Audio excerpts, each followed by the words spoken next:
All right, good morning, everyone. I want to thank you all for being here. I'd like to thank our Police Commissioner, Jessica Tisch, for joining us once again. Thank you, Commissioner, to all of the detectives from New York City Police Department who are joining us here today.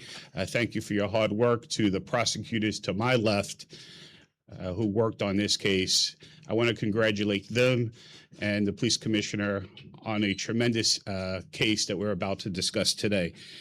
Today, we're discussing a takedown of 36 individuals from two rival gangs in the Brownsville section, part of Brooklyn.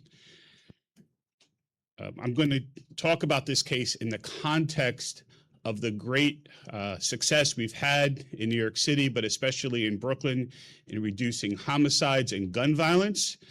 Also, talking about the success that we've had very specifically in Brownsville last year.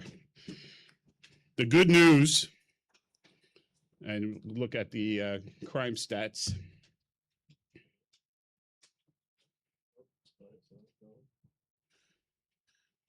Okay. Those are the Brooklyn shooting numbers for the first quarter of this calendar year, January, February, and March. And what you'll see is that in Brooklyn, we have had 11 homicides this year, which is half as many as they were in the prior year, which was the lowest ever. And shooting homicides are even lower, the lowest shooting homicide numbers to ever start a year. So there's a lot of good news and a lot of progress in the county. Our overall non-fatal shooting numbers are good, especially in Brownsville.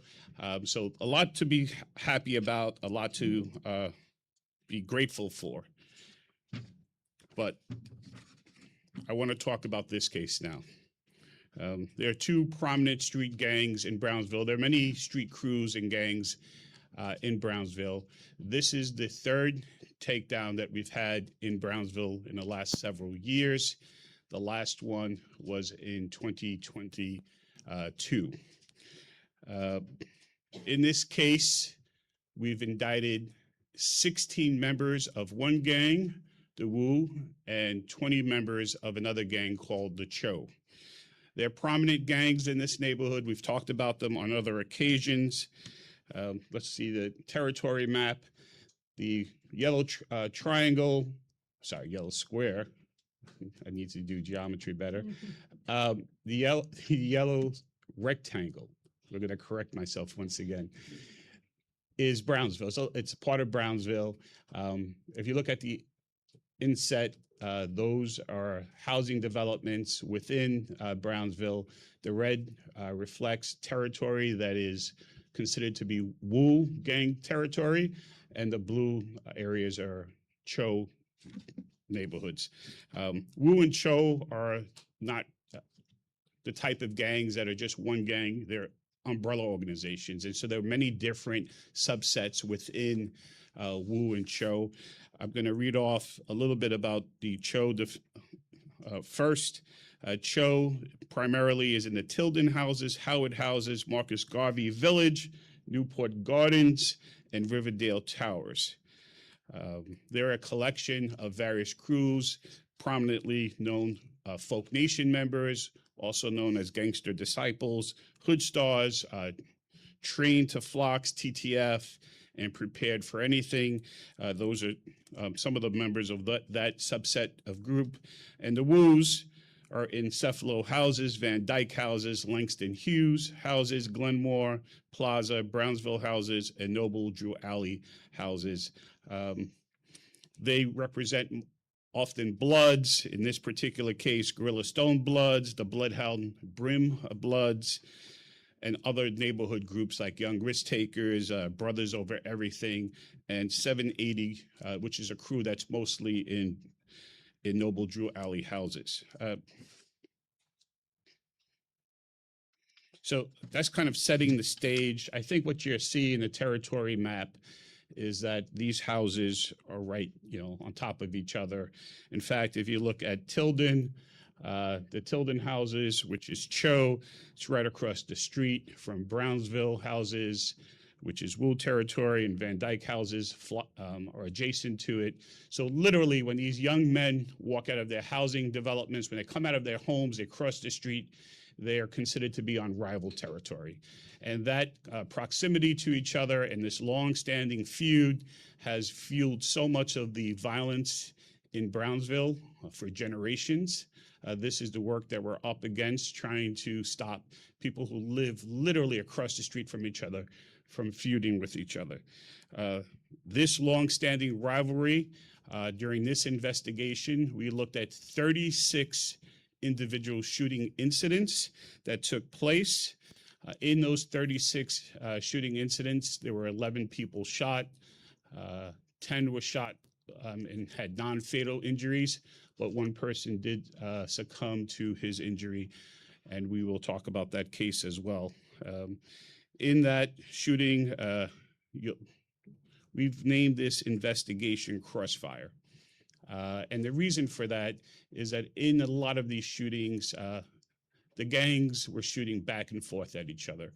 And as a result, many of these shootings took place where there were young children in playgrounds, in the neighborhood. There were bystanders. There was a 69-year-old older adult who was in his home taking care of trash in front of his house when he was shot and wounded. He was shot in his body.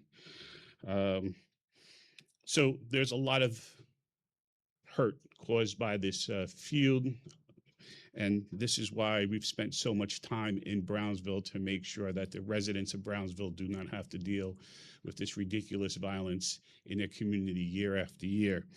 So today we've unsealed the indictments. Some of the young men were arraigned yesterday in court. There's one indictment against each defendant, and I'm not going to go through the entire indictment. It's too long, but there are 188 counts in these indictments. We charge these men variously with conspiracy in the first degree, conspiracy in the second degree, conspiracy in the fourth degree, murder in the second degree, attempted murder in the second degree, criminal possession of weapons. As you can see for a moment, there are a lot of weapons on this table. This is just some. I think there are about 24 weapons here today. About 36 weapons have been recovered as part of this investigation. The police commissioner held a press conference in Brownsville just about a few weeks ago where they talked about the 1,000 guns removed off the streets of New York. Some of these guns are some of those 1,000 guns that were removed. And this is one of the reasons why New York City has seen a decline in shootings, is because the work of the police department to get these illegal guns off our streets. What's troubling about this case, obviously it's a troubling case. There are 36 defendants, there are 36 shooting incidents.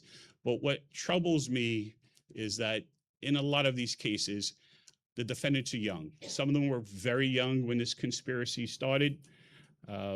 And we had conversations that we took part of and we heard about, including a phone conversation that was recorded from a Rikers Island conversation where older gang members actually encouraged young people to commit acts of violence. And one of the phone conversations that was recorded and that we were able to hear was a gang member who was in prison, and we allege that his name, well, we know his name is Paul Moore, but we allege he's a veteran member of the Cho organization.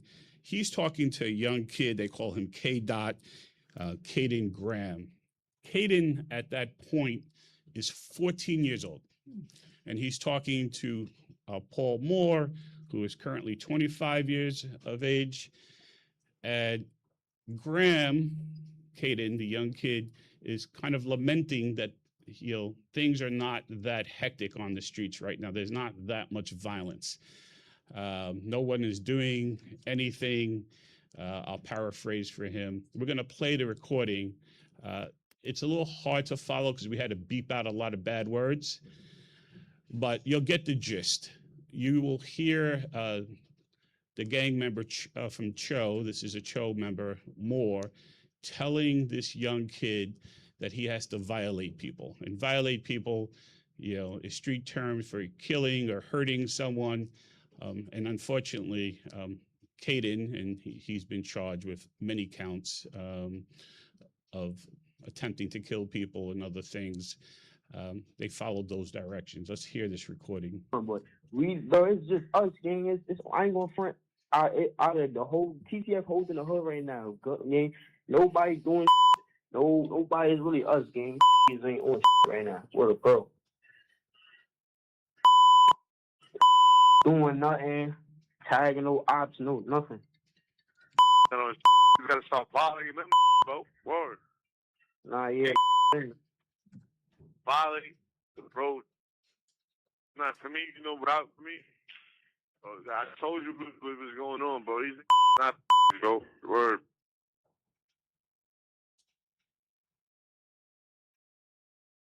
All right.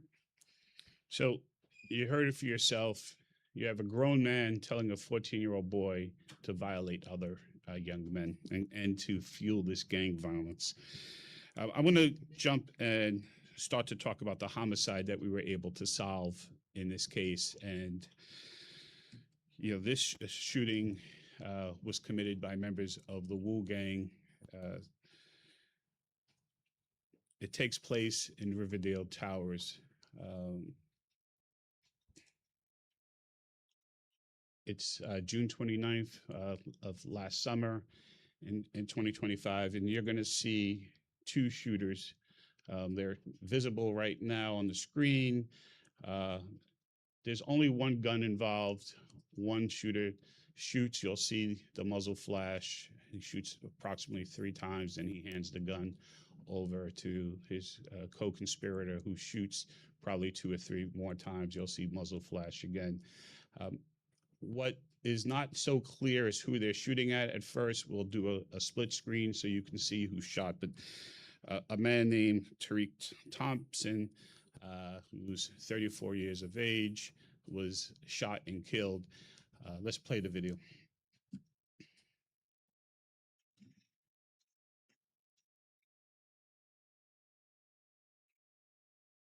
See the muzzle flash.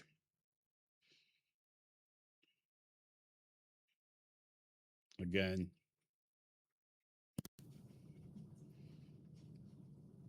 And again. Gun is passed off.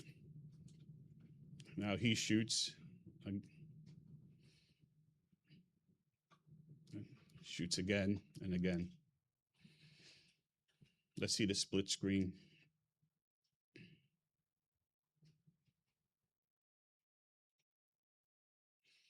There's a group of people walking. You just saw them. Unfortunately, that's the deceased, Mr. Thompson. He's walking with friends.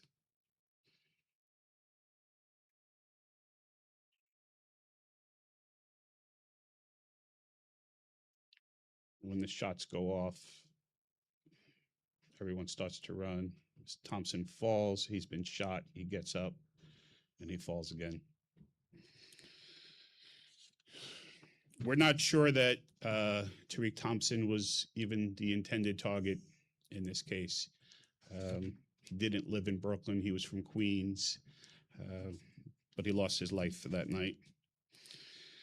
This is one of the difficult things that people have to deal with in communities like Brownsville that have always been one of the most areas where we've had gun violence. East New York and Brownsville have often led the city in gun violence, and this is why NYPD and the Brooklyn DA's office is focusing so much of our attention there. All right, I'm going to get into a few videos which show why this has been dubbed crossfire investigation by the police department. This is a barber shop in Brownsville. It's August 1st, 2023. And there are going to be a bunch of men that belong to Wu walking towards the barber shop. Somehow they're alerted that there are rival gang members in the barber shop. Let's see what happens. They're walking. They see the rivals. You see this guy starts flashing gang signs, and the other guy is recording on his cell phone or taking photos of the people in the barber shop. Now someone pulls out a gun, the guy in gray, and shoots into the barber shop. Moments later, a person from the barber shop, actually two men will come out with guns. One starts firing.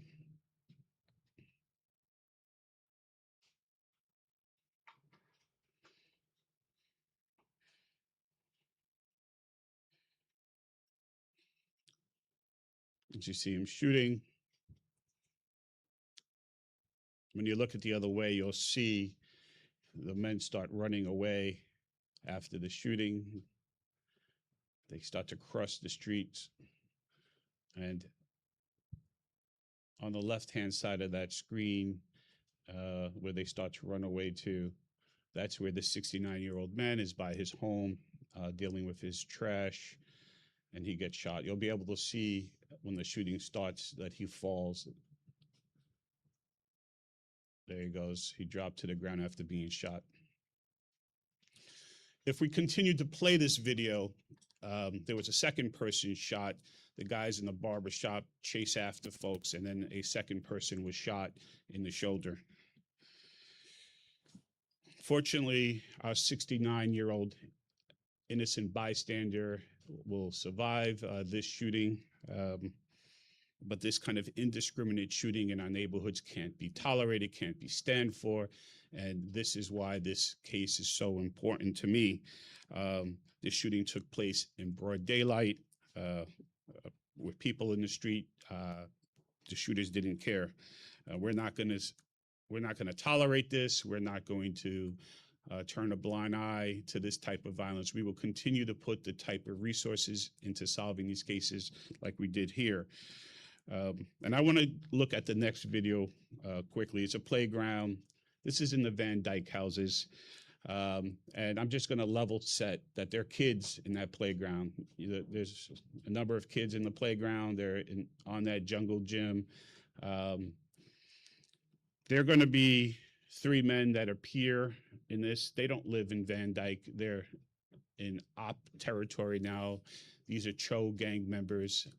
They're on a hunting party. They're looking for rivals to harass or to shoot. Let's play the video. Those are the three men walking. They see across the playground their targets, and the first man shoots. The second man shoots, and they run. You see the kid scrambling, trying to get out the way. Let's watch it again. That's the first shooter. That first shooter is a man that we allege to be Brian Ramos, by the way. Kids are ducking and hiding. Commissioner? The gun that the commissioner is holding now is one of the guns from that incident. This is a gun that was used in that shooting and other shootings. I think it was used in 4 shootings. Is it? 4 different shootings this gun was used. Why this gun is particularly problematic is that this is one of those ghost guns. There are no serial numbers. This is a handmade gun, just as deadly as any other firearm. And this is one of the new scourges that the police department has to deal with, these ghost guns. Thank you, Commissioner.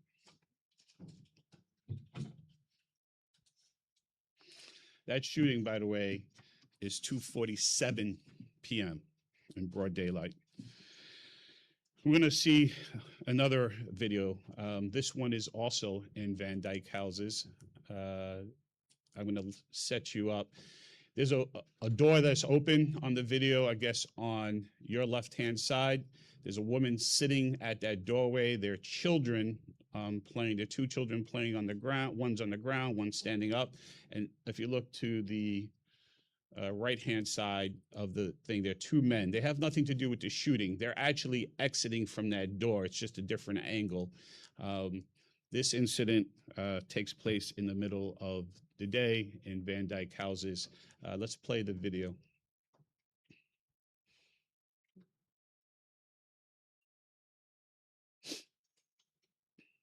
Okay, you see the men walking, the kids are on the ground playing, the woman's sitting on the chair.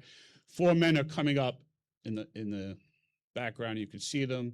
They're going to be arrows pointing at them in a moment. These are some of the shooters.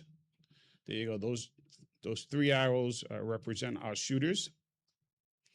There's a 4th arrow, purple arrow right there. That's another member of the rival gang. And this shooting takes place. They're shooting now. Everyone is shooting at each other. The kids are on the ground. You see the woman jump out the way, and the children scramble for their lives. Fortunately, no one was shot in the case, although there were multiple shell casings recovered in this incident with these children could have been struck or killed in this terrible shooting. This is unacceptable. And, we just saw a very similar shooting in Bushwick just 2 weeks ago, where gunmen, seeing the children there, opened fire. And so we're going to continue to put all of our resources into solving these cases and holding these men accountable.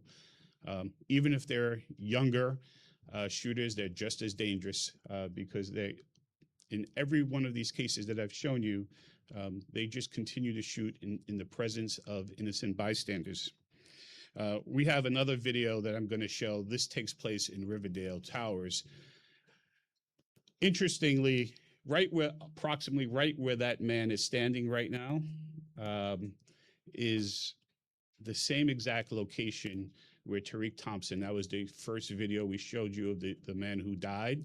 That's exactly where he and his friends were walking when he was shot and killed. It's almost the exact location of where he was shot.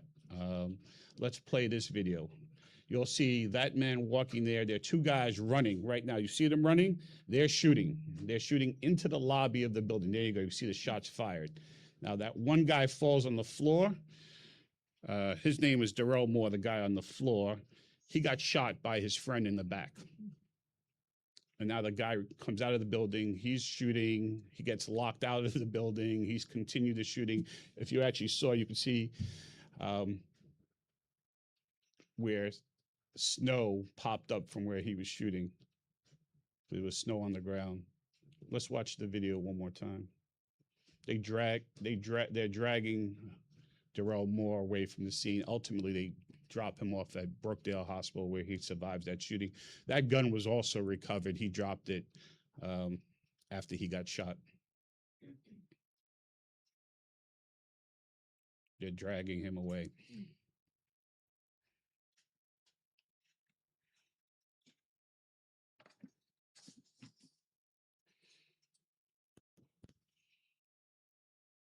Okay, that guy who was returning fire, we allege him to be Jacob Whitaker, by the way.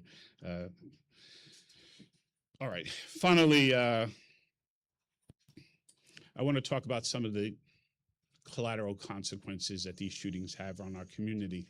All right, we all understand, we've all seen these videos. We see the bystanders and possibly getting shot. We see the children scrambling for their lives. In 7 of these shooting incidents that were part of this investigation, one of the things that happens, especially in Brownsville, these shootings are taking place, in housing developments, in the courtyards, around the buildings. These guys, they're running, they're shooting, they're reckless. In 7 of the incidents, they shoot. Not only are the people around that shooting possibly going to be targets, but 12 of these bullets invaded people's homes. On 12 occasions, bullets went through doors or windows where people were residing in their apartments with their families, with their children, and bullets entered their home. I'm going to say that again. 12 times bullets entered into someone's home. Sometimes they were on the 4th floor, the 6th floor. Didn't matter. They were not safe from this violence. And this is why we're highlighting this, and this is why we're putting so much emphasis on solving these cases. This is crazy that people living in their homes, not even outside, cannot be even safe from this random gun violence. All right, the shootings are horrific, and we've been concentrating on Brownsville, but the damage to this feuding, to this rivalry, can impact any New Yorker. And what we've seen here is in downtown Brooklyn is that often some of these men have cases, they have to come to court, sometimes they have to go to probation, they have to come downtown. And other gang members often know that these rivals have to come to court. And so they're waiting for them because they know when they come to court or they're going to come see their probation officer, they're likely not to have their firearms on them. They're likely to be in a more vulnerable state. So we're going to show something that happened right across the street from here in Metrotech, right in the corner.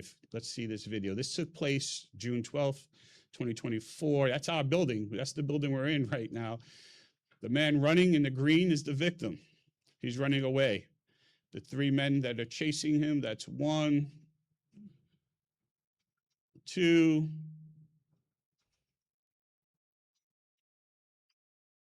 3. They catch him, knock him to the ground, and now they start beating him, kicking him, jumping on him. You said that guy jumped on him with 2 feet, fell back because he landed on his feet. They have their cell phones out, by the way. Why do they have their cell phones out? Because they're recording this. Hey, cool. I gotta go upstairs. Yo. It's raining. Cool. Look. Where y'all gonna run to? Where y'all gonna run to? Where y'all gonna run to? You look. You. This life. He says this is life. This is life. This is life. While this may not seem, as dramatic as some of the shooting videos we've seen, this is actually terrifying. That young man who was attacked suffered traumatic brain injury. He had months and months of rehab. I'm not certain that he will ever not need therapy to regain it. This is how they fuel the violence through social media. This is what keeps the cycles of retaliation going. And this is something that we have to continue to deal with. I'm going to show you one more video that happened downtown. It happened on the J Street Metrotech train station. We used to call it J Street Borough Hall. The A, the C, the F train right downstairs. These walking towards the turnstile. You're going to see one of the young men walk towards the turnstile. Here he goes. That's Kamari Chance.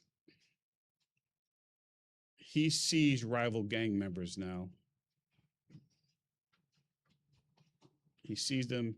It appears that he challenges them to a fight. He's with one of his co-defendants, puts up his fist. He's calling them out. And now they come. The fight starts. Kamari Chance realizes he's outnumbered. And at some point, he obtains a gun right there. And now he shoots. He's shooting into the subway station, into the mezzanine. There, you saw it. It's 12 o'clock in the afternoon. You saw all the people in the beginning of the video. Play that one more time, because you just see how many people are there. People scattered because they see the fight. But look at all the people coming there.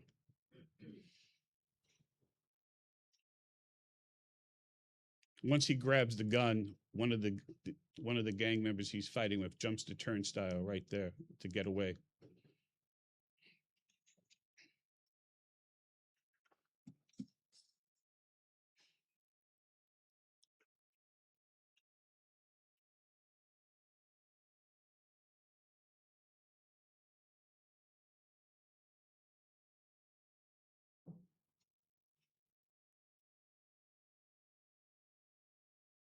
So he has the gun, he jumps. I show you that to show you in which direction he's shooting. He's shooting in the direction that everyone is running away from.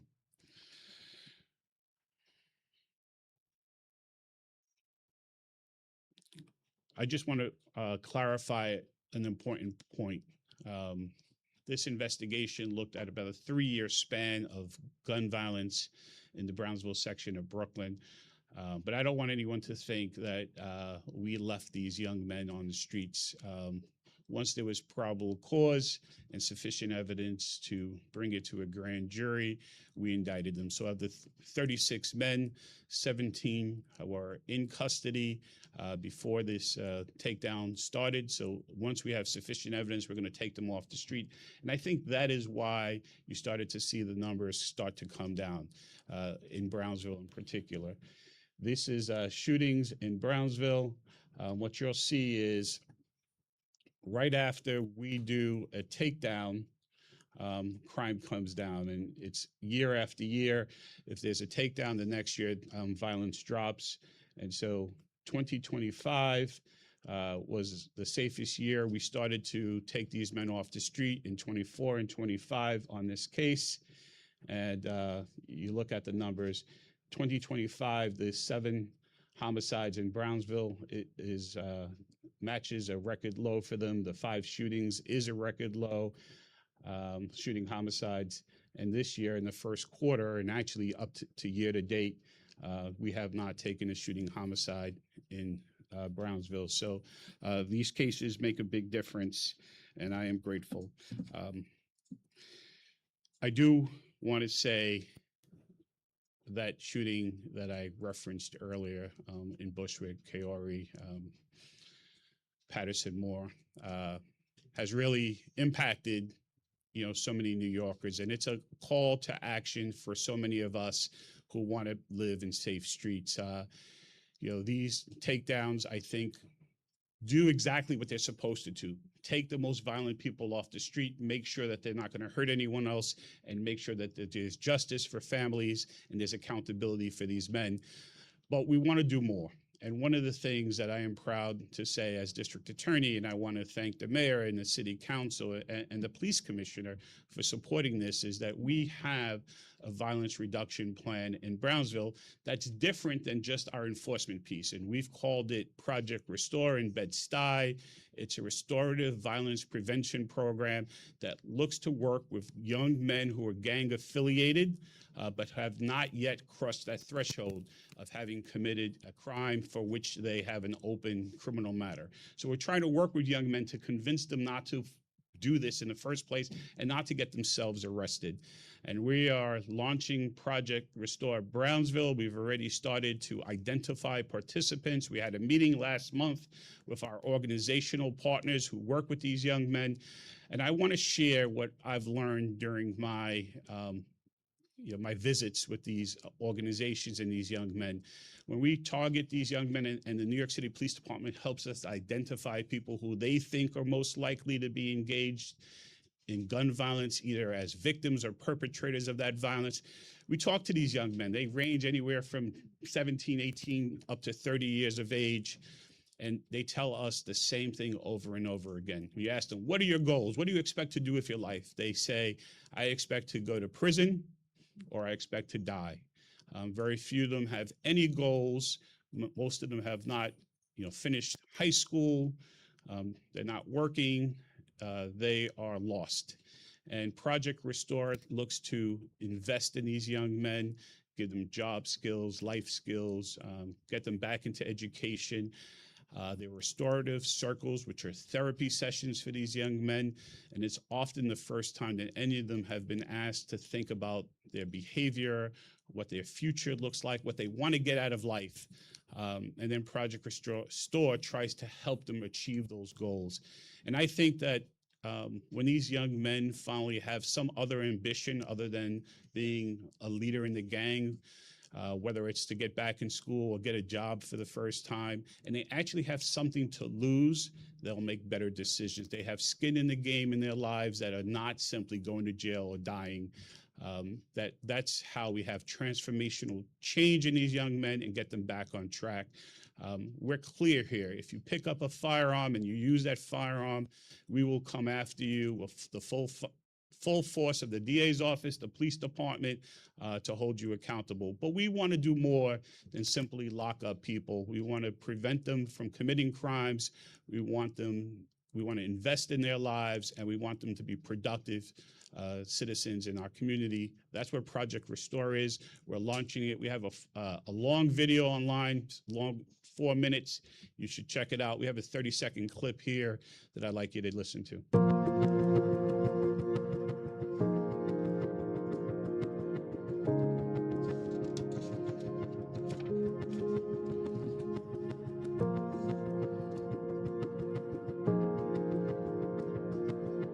Project Restore is just what the word implies, restore. It's a restoration project. And for me, what I recognize is that what is being restored is humanity.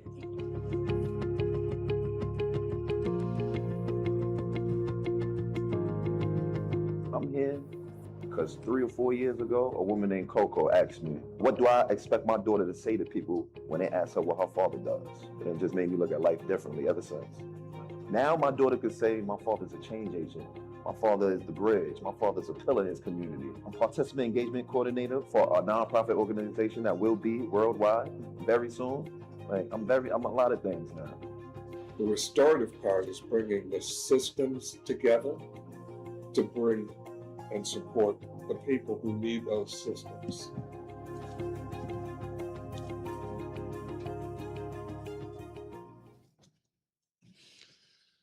I'm going to turn over the podium to our great police commissioner. I will say that this last piece, I think it's the lack of hope and the lack of a future that these young men often feel that explains the callousness in their hearts. That when you look at this, you say, how could they shoot in front of those children? How could they shoot with people walking the street? If your only thought for yourself is that you're going to wind up in prison or be shot dead yourself, I think there's a certain callousness in your heart.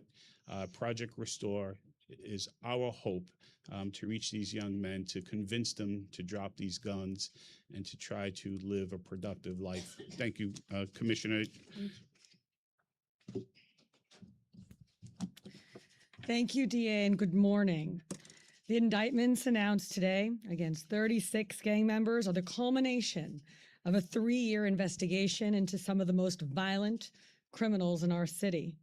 20 members of the Cho gang, comprised of an alliance primarily between Folk Nation and Mac Ballas, along with 16 members of the Wu and 780 gangs, an alliance of members from Bloodhound Brims and Gorilla Stone Bloods, are indicted today. Their generational rivalry over territory among various public housing developments across Brownsville has terrorized that neighborhood for years. Their vicious campaign of retaliation and retribution, waged with absolutely no regard for human life, turned every slight into a shootout. And it was the people of Brownsville and across the 7-3 precinct who suffered for it. This indictment includes charges related to 36 separate shootings, resulting in 11 people shot and 1 person killed. At these various shooting scenes, the NYPD recovered nearly 200 shell casings. On multiple occasions, the broad daylight gun battles between these two gangs happened in playgrounds, in parks, on basketball courts, and in subway stations, with surveillance videos showing children running for their lives, a mother diving on top of her babies to shield them from flying bullets, and terrified commuters scrambling to find cover. This investigation includes nearly 50 criminal acts by these defendants, and these are just the latest in their well-chronicled patterns of violent behavior. 27 of the 36 individuals indicted today have a previous arrest connected to a firearm. 19 of them have 2 or more previous gun arrests, and 14 have been charged as the trigger puller in a previous shooting unrelated to this indictment. Of the 30 defendants who are charged in today's case with pulling the trigger, 7 were involved in 2 separate shooting incidents, 4 fired a gun in at least 3 different shooting incidents, and 2 of them were the gunmen on at least 4 occasions. And yes, We certainly did use the criminal group database as part of this investigation. Of the 36 case subjects, every single one of them is entered into that database, which helps detectives identify the people most prone to violence and anticipate where retaliation is most likely to occur. It remains an invaluable tool in our efforts to keep New Yorkers safe. As part of this investigation, the NYPD took 36 illegal firearms off of our streets, including a 9mm ghost gun, part of the over 1,300 firearms our officers have removed so far this year. These weapons, many of which are laid out here in front of me, will never again harm another New Yorker. And the public safety impact of this work, as the DA said, is clear. In 2025, New York City had the fewest shooting incidents and shooting victims in recorded history. And through the first quarter of this year, we are right on pace with those historic lows. Citywide, murders are now at their lowest level in recorded history, down 25% from the same time last year. It is all part of a data-driven precision policing strategy that pairs unprecedented numbers of officers on foot posts exactly where and when they are needed most, with focused long-term takedowns like this one. Last year, the NYPD executed 70 gang takedowns, arresting 390 gang members. And for the Gun Violence Suppression Division, which took the lead on this investigation, 2025 marked the most takedowns in that unit's history. Now, this matters because we know that around 60% of our citywide shootings have some nexus to gangs or to street crews. And as you can tell, we are going to keep the pressure on these gangs and keep the momentum we've built against gun violence going strong. These investigations target the trigger pullers and remove the guns. This makes our streets safer. It is that simple. And what's more, we are seeing the most dramatic gains in the areas that have been historically most plagued by gun violence. Going after these gang members and getting these guns is immensely dangerous work. It puts our cops into tense, life-threatening situations. Tour after tour, it requires guts and grit and the uncommon valor that define the men and women of the NYPD. But if you ask them, people like Sergeant Michael Lassen and detectives Ibrahim Cisse, Justin Vasquez, Frank Aliberti, and Andre O'Hara, they'll tell you that's just the job. But we all know that it is so much more than that. 2 weeks ago, we saw again the real consequences of gang and gun violence in our city. A 7-month-old baby shot and killed as she sat in her stroller in the middle of the day. It was an unspeakable tragedy, one motivated by and perpetrated by gangs. These are not just data points. These are real people, real lives, real families torn apart in the wake of gun and gang violence. The men and women of the NYPD know exactly what is at stake, and I am so proud of every officer who has dedicated their own life to saving others. So to them, to our great Brooklyn District Attorney, Eric Gonzalez, and to his entire team, and to our incredible law enforcement partners across the city, thank you for everything you give and everything you sacrifice to keep New Yorkers safe. We'll now take some questions. I just want Al just to recognize the entire team from our end. Just introduce yourself.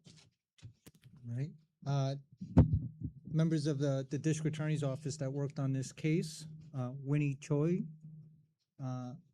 Uche Erzuritswe, I butchered that last name, so I apologize. Jillian DePietro, Lara Litton, Arietta, am I forgetting anyone? Oh, Michael Pessin, and Ashley Thompson. Thank you. Thank you, Al. Any questions?